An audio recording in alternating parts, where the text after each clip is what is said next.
Welcome to the next module in our series of financial planning tutorials. This is a very important module. In this we examine the basis for all of our financial planning decisions, what we call the protection, savings, and growth model, and specifically wealth in motion.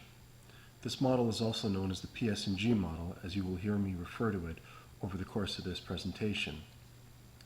Traditional financial planning is based on a series of uncoordinated decisions which are often chosen for their immediate impact versus the overall impact over the course of the long run that those decisions really have.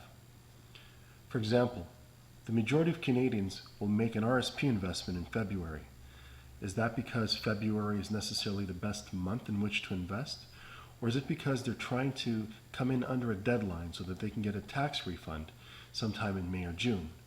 Well, is the reason to invest in the RSP to get the tax refund, or is it to save for your future? The PS&G model allows us to simulate the impact of various decisions.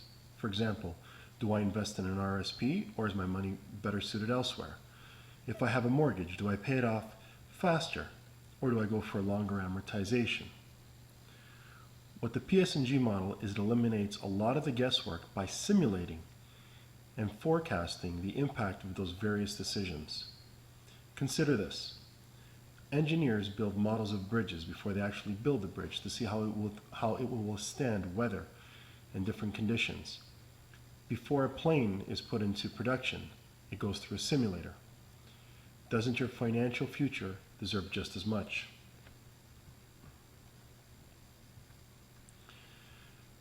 To achieve financial and economic success, we begin by following the rule of 15% of gross income into savings.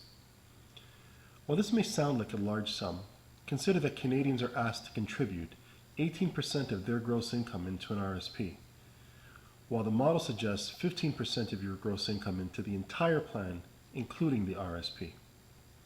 Why 15%? It has been shown that this amount is able to achieve efficiencies with money that will allow you to meet your lifestyle expenses, grow your money, and deal with emergencies as they arise. It will also combat the eroding factors that you will encounter in your lifetime, such as inflation, technological and planned obsolescence, taxes, market conditions, and emergencies. A basic economic principle is to have 50% of gross income saved in safe, liquid, short-term accounts. This is your cash reserve system. This fund is there for unforeseen emergencies and financial opportunities that may arise. For example, money in a bank at 0% may be earning 0%, but what potential does it have if a financial opportunity presents itself?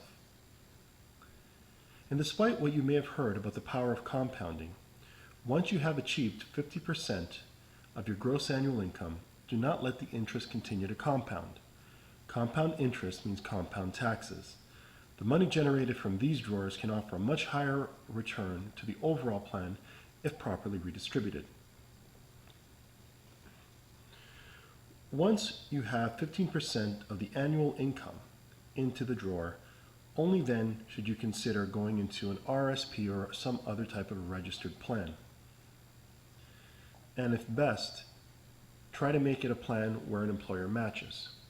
If that's the case, only match up until what the employer gives, and only up until 7% of your annual salary. 7%, not the 18% that we are traditionally told is necessary.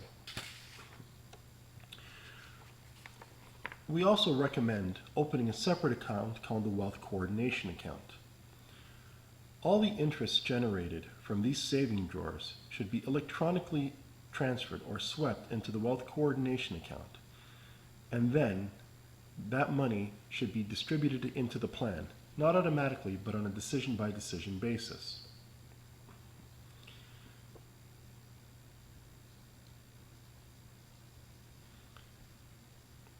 Next, we'll take this money from the Wealth Coordination Account and begin to now invest into the growth part of our plan.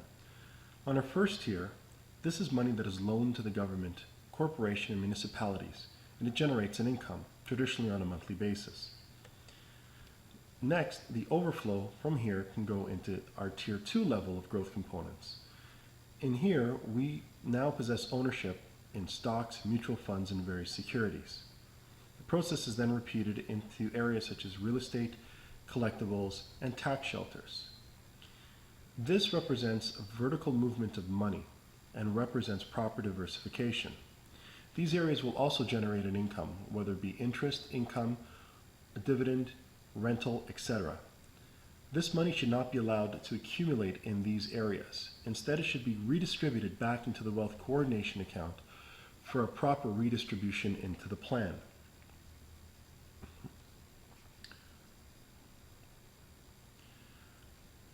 As strategic allocation is put into place, your money supply and wealth should be increasing. Consideration should also be put into place to increase liability, disability, and life coverage so that there is a coordination between the protection and assets. In truth, the formula should be that protection should equal savings plus growth.